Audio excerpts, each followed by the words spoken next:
Hola, hoy les voy a contar una historia increíble. De un joven griego de Asia Menor, obligado junto a otros a realizar los trabajos forzados de los reyes persas. Su camino lo conduce a Parsa, el futuro Persópolis, capital del imperio de Darío. Entre los Kurtasi descubre sufrimiento, amistad y el anhelo de libertad. Si les gusta este tipo de contenido y quieren escuchar más historias fascinantes, suscríbanse al canal y denle me gusta, pero solo si realmente les interesa. Prepárense para la historia, y a quienes la escuchan antes de dormir, ya les deseo dulces sueños.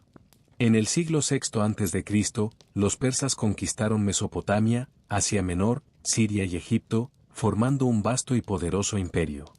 Los reyes persas exigían tributos a los pueblos conquistados y los reclutaban para construir caminos y palacios. El protagonista de esta historia es un joven de una ciudad griega en Asia Menor.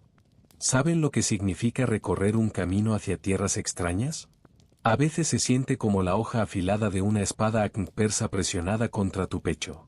Otras veces, se desplaza como una serpiente de piel moteada. Te arrastra, convirtiéndote en un grano de arena impotente frente a esa fuerza eterna y hostil. Volviendo al principio de su recorrido, recuerdo la bulliciosa plaza de mi ciudad costera.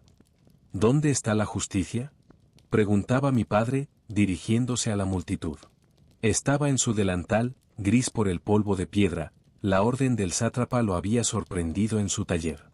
Mi hijo mayor sirve en la flota real. El del medio custodia la fortaleza del rey. Y ahora se llevan al más pequeño. ¿Quién tomará el cincel de mis manos? ¿Quién tallará las esculturas para nuestro templo? Hay que quejarse al rey, sugirió alguien. El rey es misericordioso. Pero nuestro sátrapa tiene un corazón de piedra. ¿Te quejarás?, se oyó una voz cortante. Yo oí a un lidio anciano suplicar de rodillas a Darío que liberara a su hijo mayor del ejército. Te lo prometo, respondió Darío, ve a casa. Lo verás. El rey no mintió, porque los persas se consideran un pueblo honorable. Pero cuando el lidio regresó, encontró a su hijo colgado en las puertas de la ciudad. La gente soltó un grito y guardó silencio al instante. Se oyó el repiqueteo de cascos. Jinetes con altos sombreros y carcajes en el costado entraron en la plaza, apartando a la multitud. Detrás de ellos, varias decenas de jóvenes caminaban cabizbajos, con semblante sombrío. Me uní a ellos, conteniendo las lágrimas. A mi lado estaban Aristeo, hijo del herrero, y Santós, hijo del tejedor. Desde entonces, estábamos al servicio del rey y debíamos ir a donde nos mandaran. Así empezó nuestro viaje hacia Parsa. El nombre lo pronunció el guardia mayor, pero no explicó dónde estaba Parsa ni por qué nos llevaban allí. El camino no se volvió monótono. Mensajeros reales, montando caballos exhaustos, nos acompañaban todo el tiempo. Se dice que podían cambiar de montura cada 7 días, para que el rey, sin salir de su palacio, pudiera informarse sobre lo que sucedía en los confines de su vasto imperio. Varias veces nos cruzamos con grupos de arqueros y honderos reales que regresaban a sus sátrapas tras las inspecciones ordenadas por Darío. Supe que esas inspecciones se hacían cada año, premiaban a los jefes que presentaban grandes y bien armados contingentes, mientras que los que llevaban pocos soldados o mal equipados eran destituidos. A ambos lados del camino aparecían de vez en cuando pintorescos poblados. La vida allí era distinta a la que dejamos atrás. Por los trajes curiosos de los campesinos, hablaban lenguas desconocidas para nosotros. Cada día, alguien llevaba silenciosamente pan de trigo, tortas de cebada, ánforas con leche de cabra o vino diluido, cestas con nueces o frutas. Alimentar a los soldados y a la comitiva real era también un deber regio. Durante un descanso, salió al camino un joven griego vivaz. Vestía un quitón de viaje con mangas típicas de Siria y llevaba una bolsa de cuero colgada al hombro. ¿A dónde se dirigen, compatriotas?, preguntó. A Parsa, murmuró Aristeo, pero solo Hermes sabe dónde está. Vamos a ver, dijo el muchacho, sacando un objeto de su bolsa. Era una pequeña placa de cobre con marcados los contornos de continentes, islas, ríos y mares. Una larga línea unía los bordes del mapa, era el camino que seguíamos. Este mapa, explicó nuestro interlocutor, fue trazado por primera vez por el sabio Anaximandro, hace medio siglo. Ahora no solo los griegos, sino también los bárbaros lo usan.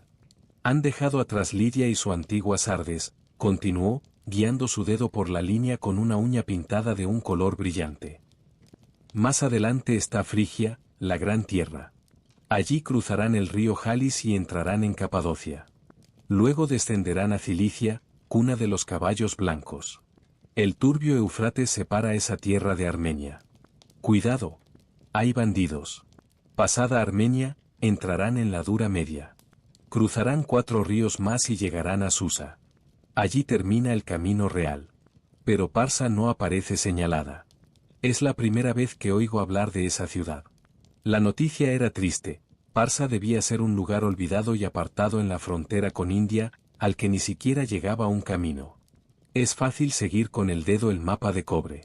Pero qué difícil es caminar allí, exhausto por el cansancio y el calor, dormir bajo un cielo extranjero, escuchar los aullidos de chacales y el rugido oscuro de los leones.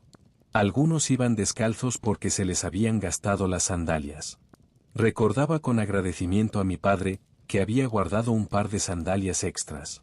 Seguro intuía que el camino era largo. Un día vimos a un anciano que parecía un mercader de frutos secos o frutas deshidratadas. Iba montado en un borrico. El asno movía la cabeza apartando moscas, sus largas orejas golpeaban su hocico peludo. El anciano nos miró con atención y asintió a uno de los persas. El hombre bajó del caballo rápidamente. Yo estaba cerca y escuché. Se envía pescado fresco al rey de reyes. Necesita Curtaí fuertes, no débiles. Obedezco y cumplo, respondió el guerrero, besando la mano que le ofrecían. Esa misma tarde tuvimos un descanso junto al río, en unos matorrales de cañas. Qué placer fue sumergirse en el agua fría y lavar el polvo y el cansancio. Al salir, agradecí a los dioses que nos enviaran a ese buen anciano. Santos, que conocía mejor que yo las costumbres persas, me explicó que ese anciano era un alto dignatario encargado de supervisar todo en el reino, uno de los llamados ojos y oídos del rey. Según él, el rey tenía tantos ojos y oídos distribuidos que nadie debía hablar sin cuidado, si no quería probar el castigo de los látigos reales o acabar exiliado en algún islote. Era un buen consejo. Y gracias a él, ahora pueden saber de mis aventuras. Nunca fui confiado con extraños, sospechando que cualquiera podía ser un ojo o un oído real. Antes de llegar a Susa, abandonamos el camino real. Sospecho que los guardias temían que alguien pudiera escapar aprovechando la multitud en la ciudad a nuestra derecha. Solo vimos muros de ladrillos cocidos unidos con asfalto y los tejados de extraños templos o palacios. Luego de Susa, seguimos por una llanura rocosa.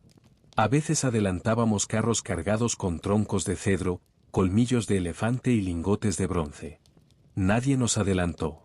Al 10º día, llegamos a un valle rodeado por montañas peladas. Los campos cultivados escaseaban. Sobre la arena, espinos solitarios parecía que ardían con fuego. En el cielo alto, un águila majestuosa extendía sus alas. Un pensamiento extraño invadió mi mente. Quizás aquel águila era también un ojo del rey, vigilando lo que ocurría abajo. No es casualidad que los persas eligieran como emblema a esta ave feroz y de mirada aguda. De repente, al doblar la curva vimos algo que brillaba con blanca luz. Nuestros guardias bajaron y se arrodillaron a rezar primero al fuego y luego a los demás dioses. Supe entonces que nuestro camino había terminado. Frente a nosotros se alzaba Parsa, el destino de nuestra marcha. En aquella tierra estéril, la ciudad parecía una visión fantástica. No se parecía a ninguna ciudad que hubiera visto. Era una ciudad-templo, construida más para la adoración de dioses que para la vida terrenal. Escaleras de piedra blanca llevaban a las puertas custodiadas por jóvenes vestidos con túnicas doradas, sus armas deslumbraban. Tras la puerta, un palacio se alzaba con columnas de 40 codos o más. Las paredes eran tablas de cedro, las ventanas de marfil. ¿Para qué nos traen aquí? ¿No será solo para que admiremos y cuente la belleza a los que no la hayan visto? Como respondiendo a esta pregunta, los guardias ordenaron girar a la izquierda y rodear una muralla aún en construcción. A los pies de las montañas vimos otra ciudad muy distinta de la capital. Cientos, quizá miles, llenaban el espacio entre la montaña y el río semiseco. Podían identificarse a los egipcios por sus manos blancas de barro, ya que a diferencia de otros, ellos amasaban el barro con las manos, no con los pies. Los tracios tenían figuras maravillosas grabadas y pintadas en pecho y piernas. Los sogdianos vestían pantalones de cuero y gorros puntiagudos. Los sáquidas usaban largos palos para voltear grandes bloques de piedra, otros moldeaban el barro. En algunos sitios se elevaban columnas de humo. El aroma de carne y habas cocidas inundaba el aire. «Kurtaí», dijo un guardia señalando el campamento. Comprendimos entonces que los persas llamaban Kurtaí a los hombres forzados a trabajar para el rey. Y nuestro servicio sería lo mismo. Debíamos hacer la ciudad aún más espléndida, añadir palacios nuevos a los viejos, excavar cisternas de agua, fortalecer los muros con torres. Había mucho trabajo en una ciudad destinada a superar todas las capitales, así como el rey persa superaba en poder a cualquier otro monarca. Para mí, empezó una nueva vida. Tras orar a Helios, tomé el martillo, el jefe de los Kurtaí me asignó a un grupo de canteros, y mis compañeros a decenas de herreros y tejedores. Mientras trabajaba un pilar de mármol para que brillara como plata, Aristeo forjaba anillos de oro para broches, y Santos tejía con hilos de lana blanco y azul profundo. Aunque nuestro trabajo formaba parte de un todo, nosotros, creadores de una sola belleza, no podíamos encontrarnos ni compartir recuerdos de la patria, porque el jefe quiso que cada grupo viviera y trabajara separado. En mi grupo había 3 cilicios, 2 fenicios, 3 lidios, un egipcio llamado Neber y yo. Nos dirigía un decurión llamado Bagapata, un persa barbirojo de ojos punzantes y vara flexible. Bagapata golpeaba la espalda y los costados con la vara cuando el ritmo decaía. Al principio, fui yo quien más sufrió, y por las noches gemía de dolor y rabia. Neber me enseñó a manejar el martillo para gastar menos fuerzas y aparentar trabajar. Le hice caso, y la vara silbante de Bagapata casi dejó de perseguirme. Cada semana llegaban provisiones en camellos y bueyes, lo que los persas llamaban gal. Recibíamos medio carnero, cebada, aceite y un puñado de dátiles. Las mujeres con niños varones tenían la mitad, las que tenían niñas apenas una cuarta parte, porque los persas valoraban más a los hombres. Una mujer llamada Anunu estaba asignada a nosotros para moler grano y hornear pan. Comía con nosotros, pero vivía en la tienda de mujeres con otras que habían nacido niñas. Aunque Bagapata y sus súbditos intentaban separarnos, pronto aprendimos a entendernos. Porque además de las lenguas maternas, existe el lenguaje de la amistad. Y aparte de los muchos dioses a quienes rinden culto los pueblos del mundo, hay un Dios único para todos los oprimidos, la libertad. Su nombre suena distinto en cada lengua, pero todos lo anhelan. Neber conocía mi lengua natal por haber nacido en una ciudad habitada por muchos griegos. Escuché muchas historias extrañas de Neber, pero una me quedó grabada, y la contaré tal cual, aunque los griegos la narran diferente. Una vez, el rey Cambises partió a conquistar Egipto. Tras someterlo, regresaba a Persia, cuando cayó de su caballo y se atravesó con su propia espada. Mientras curaba la herida, su hermano Bardilla se sentó en el trono. Bardilla fue un buen rey, alivió las cargas del pueblo, redujo los impuestos y dejó de forzar a la gente a construir caminos y palacios. A los nobles persas no les gustó y difundieron el rumor de que Bardilla era un impostor, un sacerdote que se parecía a él y usurpaba su nombre. 7 nobles entraron en el palacio y mataron a Bardilla pensando que era un falso. Luego comenzaron a pelear por el trono y decidieron entregarlo a quien tuviera el caballo que relinchara primero en la fiesta del sol. Entre ellos estaba un noble llamado Darío.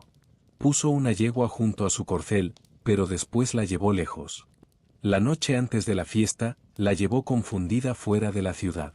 Cuando los 7 nobles llegaron a la llanura, el caballo de Darío escuchó a su compañera y relinchó feliz. 6 caballeros desmontaron y, arrodillados, proclamaron a Darío rey de reyes. ¿Es posible llegar al poder con trucos de simple mozo de cuadra? Me pregunté. Sí, dijo Neber, si se combinan la astucia y la mentira. Primero había que eliminar a Bardilla. En eso participaron 7 persas. Después tuvieron que deshacerse de 6. Quisiera ver siquiera de reojo a ese mentiroso y tramposo, exclamé. Mañana lo verás, respondió Never. ¿Mañana? ¿Cómo sabes eso? Me tapó la boca con la mano. Duérmete, ya hablamos hasta medianoche. Al amanecer, mientras avanzábamos a trabajar, Never me señaló una losa con un relieve que mostraba a un hombre vestido con una túnica larga, sentado en un trono con patas retorcidas. Tenía rostro de sabio. Ese es Darío, susurró. Mira bien y recuerda. Yo me lo imagino distinto, respondí. Además, ¿se puede confiar en los artistas? Hay que ver al rey vivo. No puedo ayudarte, sonrió Never. El rey no invita a los Curtaí a los banquetes, y solo visita Persepolis una vez al año. Una vez al año, exclamé. Vagapata nos llevó junto a las columnas sobre las que trabajamos ayer, sin detenerse, nos condujo adelante. En minutos estábamos junto a losas de piedra extendidas en el suelo. Eran la mitad del tamaño de la losa con la imagen de Darío.